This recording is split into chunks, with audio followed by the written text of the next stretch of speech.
John here, showing off my Drytron deck for the channel. As you might notice, this is a little bit of a different format. Obviously the pandemic's going on. It's a little bit harder to meet up in person, so I'm just filming this myself. No cameraman this time, so the angle's gonna be a little different. This is gonna be the first, or one of the first deck profiles that I try where I'm gonna go a little bit deeper into what the cards do and everything. You know, in the past, a lot of our deck profiles, we kind of talk about the maybe why we play specific cards, but don't really go into a lot of detail about what the cards do and everything, and kind of just work with the assumption that you guys know. With this profile, because obviously a lot of people can't really play as much right now, a lot of my friends I've noticed don't really know what the newest decks do. Obviously this deck is brand new out of Genesis Impact, the most recent set, and it's a really strong tier 1 contender deck, so I figured I'd go into a little bit more depth and explain exactly what all the cards do and everything, in addition to card choices. So yep, let's just get into it. Let us know if you guys like this style or if you guys prefer videos that are a bit shorter and just basically showing the list that we play and you know, assuming that you guys know what the cards do. So first card, I'm starting with this because it kind of puts the whole deck into context, what I'm trying to do here. It's Herald of Ultimateness. If you guys don't know what this card does, it's essentially a Herald of Perfection, where you discard a fairy monster from your hand to negate a spell, trap, or monster effect. This guy can also negate summons of monsters. So that's what sets him apart from Herald of Perfection. Also, he's higher level, obviously, and his stats are a little bigger. He's 2,000 by 3,000. The reason that you play this card instead of Herald of Perfection is because Drytrons as a whole, they ritual summon based off of attack points, and all of their monsters that you attribute have 2,000. And so this being 2,000, Herald of Perfection being 1,800, you can summon either of them equally as easily. So Herald of Ultimateness just being a slight bit better, bigger stats and a slight more versatile, means that we play this card instead. There is a little bit of a reason to play Herald of Perfection over this guy though, in that Herald of Perfection can be searched by Preparation of Rites. Obviously, Herald of Ultimateness is too high of level and can't be. But if you just play around that and structure your searches in such a way, you can play around that pretty easily, and it doesn't end up mattering that much. So with that out of the way, I'll show you guys the actual Drytron part of the deck. 3 alpha, 3 zeta, 2 gamma, and 2 delta, and we're playing 0 of the, I actually don't even know what its name is, but there's a 5th Drytron that returns a banished card to graveyard, but we're not playing that one at all. So the Drytrons, what they do is they all share the same effect where they can't be normal summoned and you can't special them except by the effect of a Drytron card. And then they can all summon themselves by attributing another Drytron from your hand or field, or another ritual monster from your hand or field. And then they summon themselves and then they do something else depending on the card. So Alpha, he searches a ritual monster. Zeta searches a ritual spell, and these are not archetype specific. They can search any ritual monster, any ritual spell. Gamma summons another Drytron from your graveyard, and Delta, you reveal a ritual monster or ritual spell in your hand to draw a card. They all have 2,000 attack, 0 defense. So essentially the numbers we're playing them because you need to see these cards to get off the ground. Delta and Gamma are only very strong once you're kind of getting the ball rolling. Not so much Delta, he can be a good first play also if you have to. But you want to start recurring these later in the game to get more advantage. We're only playing 1 ritual spell, and so it might seem kind of weird that we're playing triple Zeta, but the reason we're playing triple is just because you absolutely need to see that spell in order for your deck to work properly. And then Alpha, probably just one of the best, if not the best. Just searching a ritual monster every turn, pretty good. we are playing a light fairy engine to go along with our Herald. So we've got 3 Ben 10, a Natasha, and a Cyber Petite Angel. This is our little Cyber Angel package. Start with Cyber Petite because he is essentially a Stratos for any Cyber Angel card. He himself is not a Cyber Angel card, he is a Cyber Petite Angel card, but he goes along with the theme. Ben 10, probably the most important ritual monster in the deck, or one of the best. Whenever Ben 10 is tributed, you get to search a light fairy monster from your deck to your hand, and it's not once a turn at all in any way. So essentially you're tributing this lady multiple times in a turn.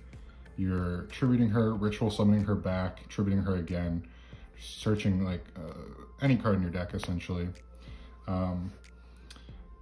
So she is very important. Natasha, not so much a turn 1 card, but a card that helps you break boards and play later turns.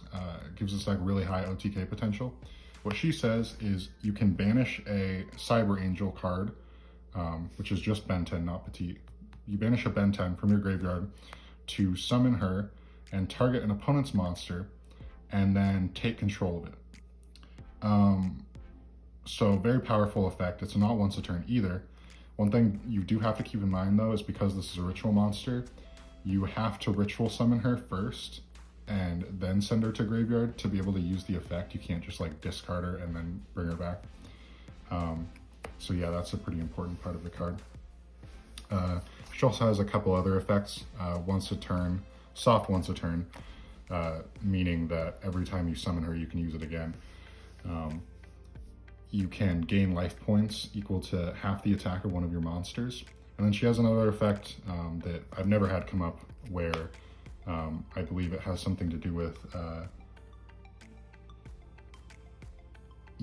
when she's on the field and your other ritual monster, or a ritual monster, her included, is targeted for an attack, you can negate the attack. Never had that come up because you almost never leave this card on the board. But I suppose for levity's sake, just tell you all the effects. More light fairies, Manju, obviously it's a ritual deck. We only play 1 because it's very easy to search. You can search it off Ben 10, so there's really no need to play more than 1. You don't want to get bogged down with multiple normal summons in your hand. 3 Herald. Herald of Orange Light. There's multiple different Heralds, but Herald of Orange Light says you can discard itself and another fairy monster from your hand to negate the activation of a monster's effect and destroy that monster. So it's essentially a gamma, but you can do it whenever as long as you have this and another fairy monster.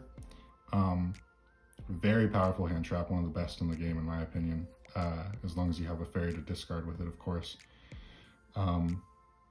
The fact that it's a level 2 fairy comes up with a later card.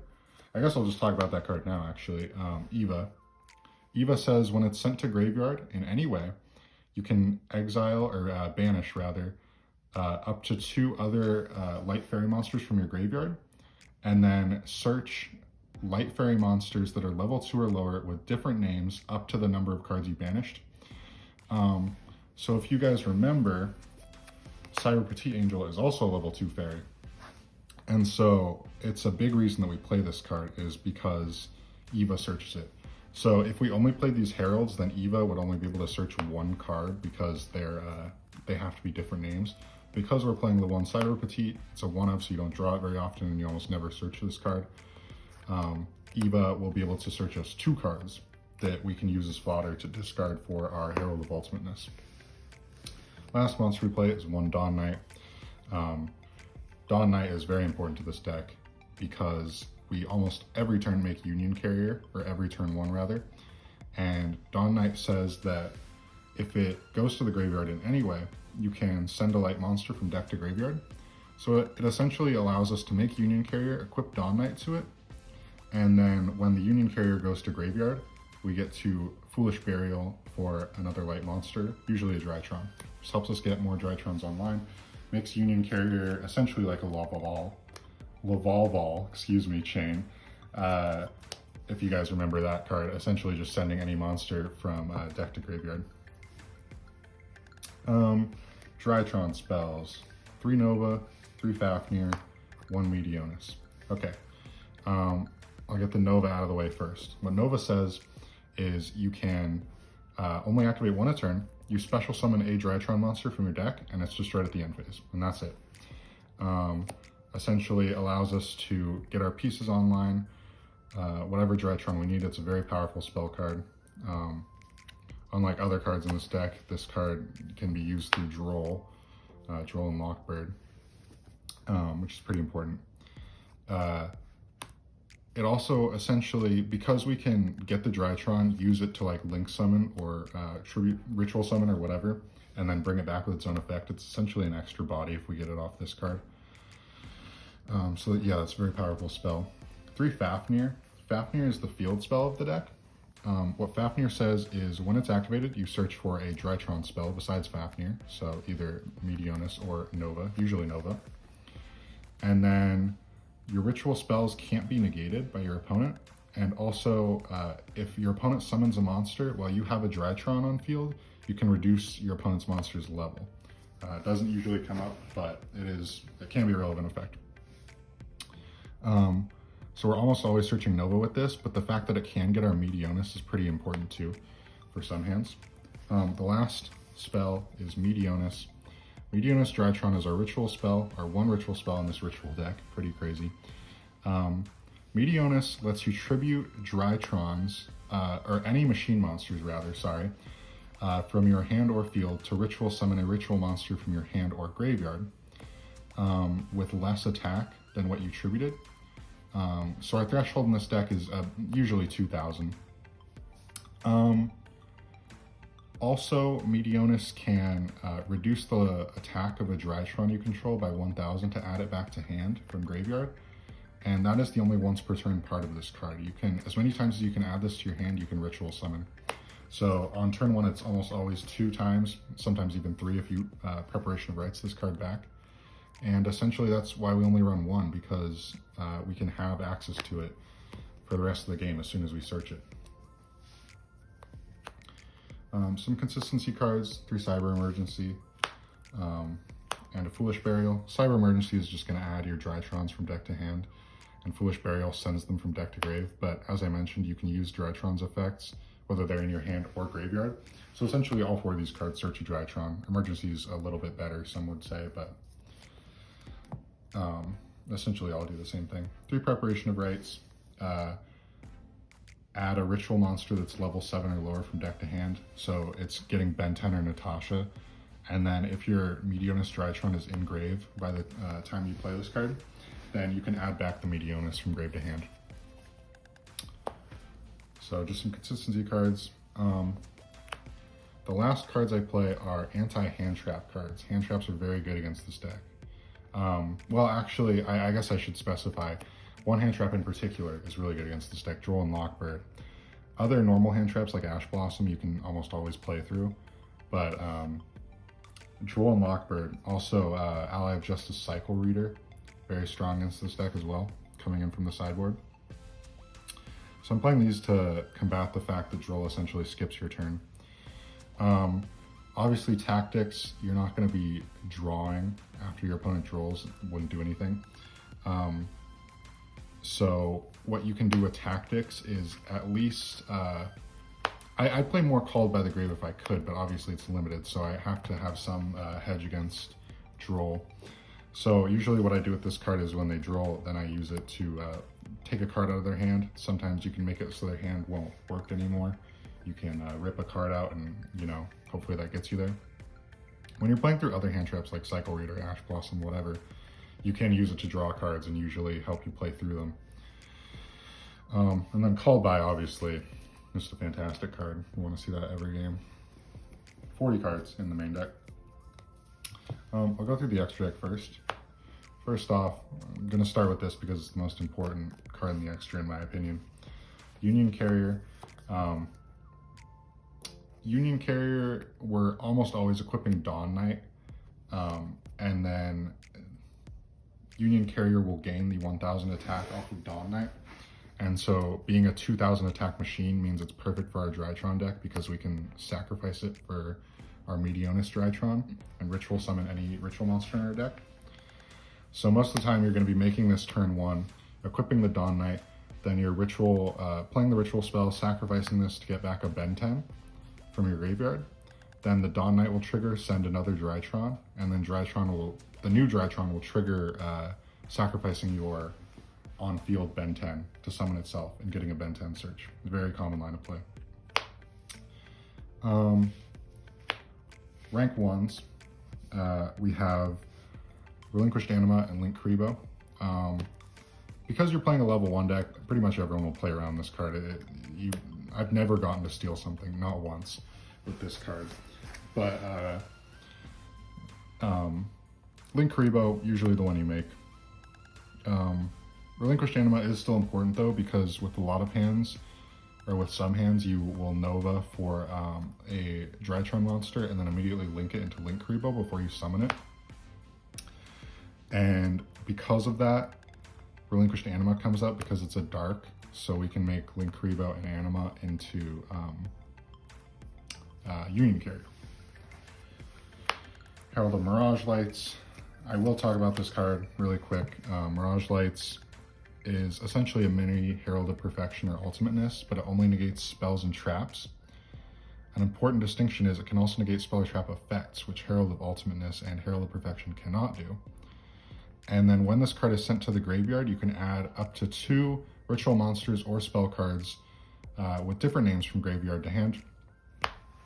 I will end on this a lot of times with my Herald of Ultimateness, even though it's kind of redundant.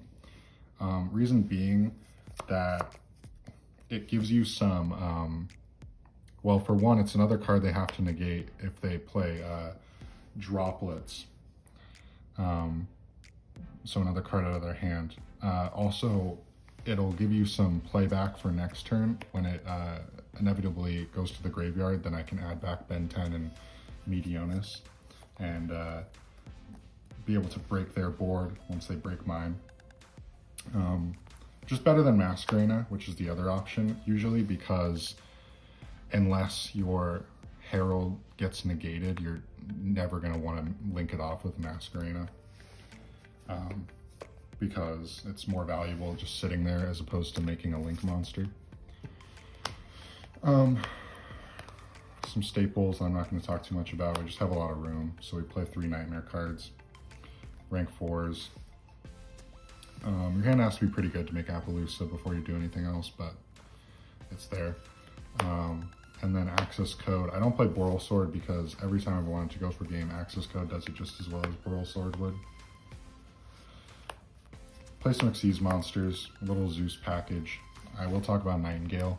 This card says that it can attack a number of times equal to the number of Xyz materials it has, and it gains 200 attack for each material it has. So you're going to make it with 2 level 1 monsters. It's going to have 400 attack, it can attack twice, and it also says it can attack directly.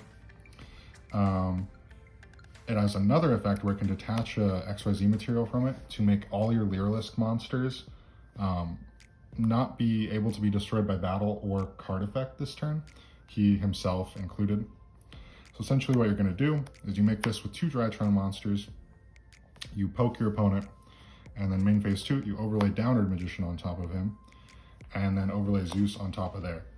And that'll mean that including the 2 Drytron monsters as material, the original material, this guy will have 4 materials, meaning he can use his effect twice. That's why I play that package. Last 2 extra deck cards. This deck is pretty loose on extra deck space, so I'm playing Nova and Makaba. Obviously, this is the anti-Dogmatica extra deck package.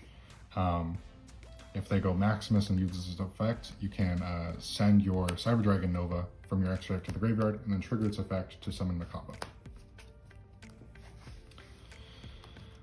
Alright, lastly, the side deck. 3 Forbidden Droplet. Can side this against the Mirror, very important. Also Virtual World, it's okay. Some other decks where you're just breaking the board for going second.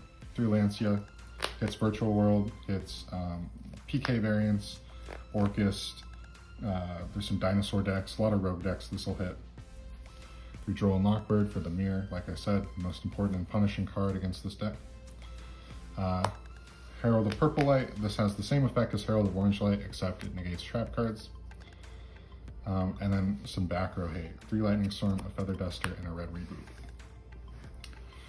So yeah, that is the deck. I'll likely be playing this exact list. I'm gonna try and record a duel video soon, potentially with my friend Georgie. And I'll use this exact list. I'll try and get his list as well for the deck he plays in the duel video.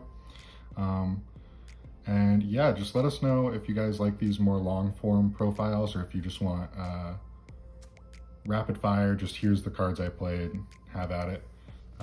Or if you'd like some more explanations. So yeah, just let us know what you guys think. Thanks for watching.